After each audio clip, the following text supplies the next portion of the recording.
guys, this is Jam of jamonline.ph, and we're here at the Computex booth. This is the ASUS booth at Computex 2019, and we got here the ASUS X409. So we have here a very affordable laptop. So the X series is known for being the affordable notebook from ASUS, and despite that, we got a decent specifications over here. Although the specifications that I'm gonna tell you right now isn't the variant that will be coming. I'm not sure if this one will be coming in the Philippines, but the processor that we got here is an Intel Core i7-8565U processor. There's a GeForce MX250 GPU, which is quite able enough to run most casual games, including PUBG Lite. And if you're planning to play Overwatch, I believe this one can run it at medium or low settings.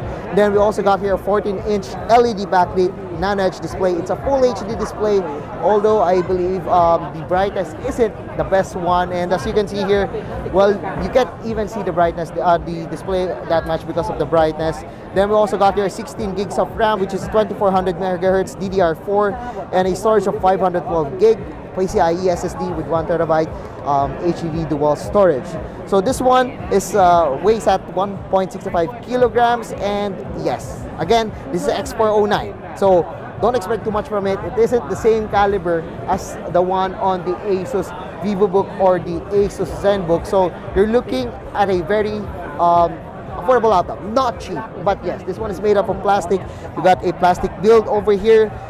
Though we got some, well, we don't have any flexing issues, but it does feel cheaper compared to the normal ASUS VivoBooks or the ASUS ZenBooks, which is expected. We don't have the Harman Kardon sound in here.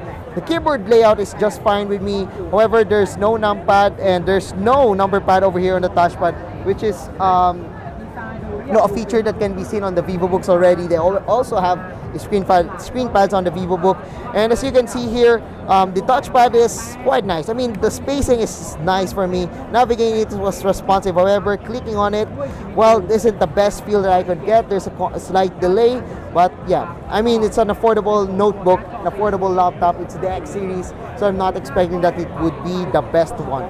Typing on this one though is well, the travel distance of this one isn't the best one that I could feel. All right, so but this one, if you're planning to use it for office or home or school or office use, I think this one would be fine for you. I mean, it isn't really a deal breaker for me. However, the case was a little bit smaller. I think typing on this one is a little bit smaller, but you'll get used to it. I actually like that the shape of the keys here is actually square circle or rounded. It has a rounded edges.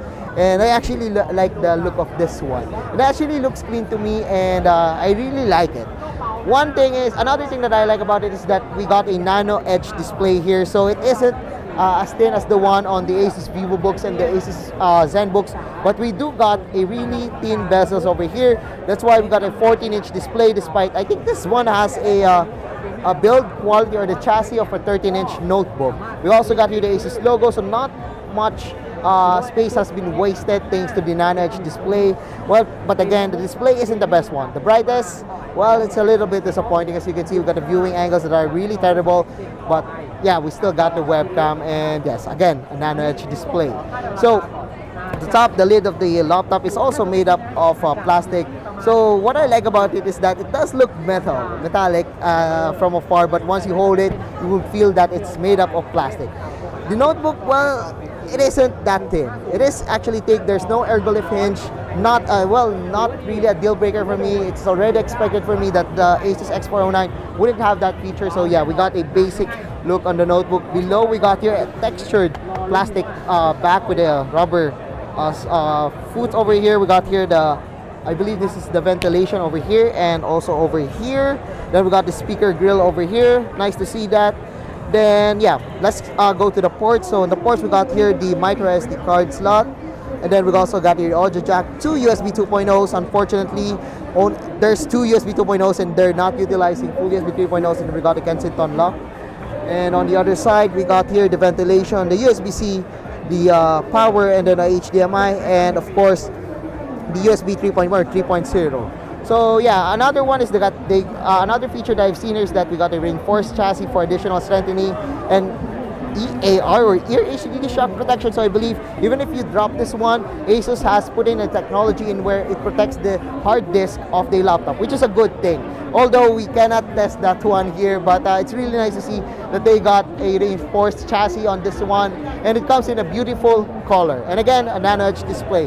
So overall, this laptop isn't the same caliber as the one on the VivoBooks and the ZenBooks, but it's really nice to see that we got a Core i7 processor and with Nvidia MX250 GPU over here, and also a nano edge display. The nano edge display adds to the beauty of the notebook. And yes, the build quality though is a little bit disappointing, as this one is made up of plastic, and of course there's no screen pad, which is already expected. So the ASUS X409 will probably arrive in the Philippines, but I'm not sure if we will get the same variant. I mean, the X series in the Philippines right now, they have a lot of different variants, different specifications, but yeah, hopefully we could get to see this in the market soon. So yeah, once again, if you like this video, yes, don't forget to give us a thumbs up, and don't forget to subscribe to my channel. So guys, see you guys again on my next video.